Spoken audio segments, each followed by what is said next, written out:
Ce week-end, comme depuis 15 ans, Blois a accueilli les rendez-vous de l'histoire. L'agriculture était à l'honneur cette année puisque le thème de cette 15e édition était consacré aux paysans. Des conférences, aux livres, en passant par les films, les évolutions du monde paysan étaient au cœur des réflexions d'un public venu en nombre pour l'occasion. S'intéresser au passé est aussi un bon moyen de se tourner vers l'avenir. C'est dans cette optique que Xavier Belin a été l'invité à témoigner lors d'une conférence présidée par Éric Orsena sur le thème de la modernisation de l'agriculture. Le recul historique a ainsi permis d'entendre des discours sur l'agriculture sortant des positions dogmatiques, à l'image de l'intervention d'Henri Hénalé, ancien ministre de l'Agriculture de François Mitterrand. Moi, j'ai eu la chance d'avoir des responsabilités gouvernementales. C'est que quelle que soit l'orientation, le contenu politique, idéologique du gouvernement en place en France, au bout de quelques mois, quels que soient les gens qui sont au pouvoir, ils s'aperçoivent que l'agriculture et l'agroalimentaire est un secteur absolument décisif pour le maintien de l'équilibre de la nation et pour sa richesse. Que ce soit de la richesse à répartir, que ce soit de l'emploi, que ce soit de l'utilisation du territoire, que ce soit le sol du commerce extérieur français, l'agriculture et l'agroalimentaire. Et il faut les mettre ensemble, c'est-à-dire qu'il faut, en effet, là aussi, raisonner plutôt par filière, c'est quelque chose d'absolument indispensable. Je vais vous donner un petit exemple, un petit témoignage. En 1983, parce que j'étais auprès du président de la République, il y a eu un changement de ministre, que Michel Rocard est arrivé. Quel était notre souci essentiel? Essentiel.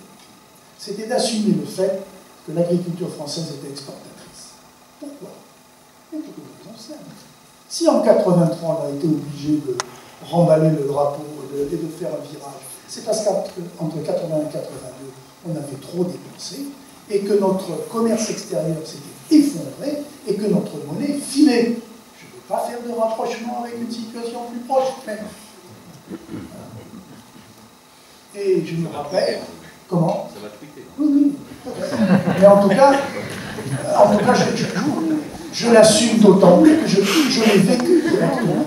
Et quelle a été l'affirmation de ce nouveau cours dans la politique agricole? C'est ça, c'est nous assumons le fait que la France est une grande puissance agricole. Donc, suite aux interventions remarquées de Louis Loga et Jean-Claude Sabin, deux acteurs majeurs de la modernisation du monde agricole, Xavier Belin a tenu à rendre hommage à l'héritage syndical qu'il a reçu à son arrivée. Aujourd'hui, je ne serais pas ici, assis à cette salle, à cette place, pardon, s'il n'y avait pas eu ce mouvement, qui va bien au-delà d'ailleurs, je dirais, d'organisation au sens presque opérationnel, presque défensif, presque corporatiste.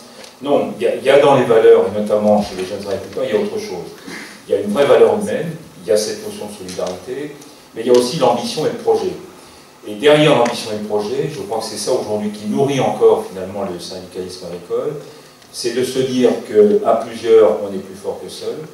C'est reconnaître qu'une des faiblesses de l'agriculture, c'est sans doute son atomisation, mais ça peut être une chance dès lors qu'on sait justement la jouer de manière plus collégiale, plus collective. Et je pense que ce sens finalement du collectif aujourd'hui, c'est ce qui a permis à cette agriculture française, à ces paysans, d'être ce qu'ils sont devenus, c'est-à-dire l'une des principales agricultures du monde, et en tout cas parmi sans doute les plus, je le redis, les plus performants au monde dans beaucoup de domaines. Et puis troisième chose qui me motive, moi, et je ne sais pas si vous avez fait attention, mais Jean-Claude Sabin a dit quelque chose. Alors il y a peut-être que moi qui peux capter ça parce que j'y suis très sensible, peut-être plus que d'autres, mais Jean-Claude Sabin a dit quelque chose. Il dit sur 12 hectares, il y avait 3 hectares qui étaient consacrés à la nourriture des bœufs. On a oublié ça. Aujourd'hui, on a un certain nombre de procès sur le dos, alors des procès moraux le plus souvent, mais pas seulement d'ailleurs, parce que, par exemple, l'agriculture se tourne vers des productions énergétiques, ou vers des productions qui n'ont pas forcément un usage directement alimentaire. Il faut se souvenir de cette époque-là, quand même. On a oublié ça. Mais je le dis parce qu'on sent bien, et ça va être un des enjeux des prochaines années, des prochaines décennies, au fond, le sens, le rôle, la fonction du paysan, et moi j'aime bien le terme de diversité, elle est diverse. Elle est diverse parce que, de fait, nous sommes d'abord, oui, des producteurs alimentaires, ça va de soi. Mais nous sommes des producteurs alimentaires dans un ensemble, dans un sous-ensemble mondial qui aujourd'hui se pose beaucoup de questions, a beaucoup d'enjeux à relever. Et ces enjeux-là, évidemment, ils sont liés à la démographie, ils sont liés au rapport Nord-Sud, ils sont liés à cette question alimentaire qui est fondamentale, au réchauffement climatique, mais ils doivent aussi répondre, je pense, à d'autres aspects, à d'autres demandes sociales et sociétales.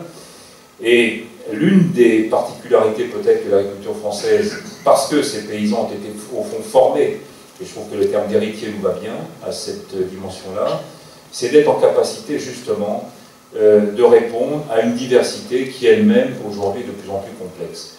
Quand nous affirmons aujourd'hui que nous voulons travailler dans un espace de croissance durable, ce n'est pas que des mots, c'est prendre en compte justement cette dimension économique, cette dimension sociale, cette dimension territoriale, et vous savez le poids que nous attachons en particulier dans l'agriculture avec son environnement, avec son amont, avec son aval, à la dimension locale de nos activités, au poids et à la capacité que nous avons à apporter des réponses justement au sens territorial, mais bien évidemment aussi à la question des ressources naturelles, à la gestion de l'eau, bref, faire en sorte que justement, dans cet héritage, nous ne soyons pas simplement avec, si je puis dire, une échelle de mesure qui est la calculette, mais que nous sachions aussi prendre en compte d'autres aspirations, d'autres demandes, d'autres enjeux.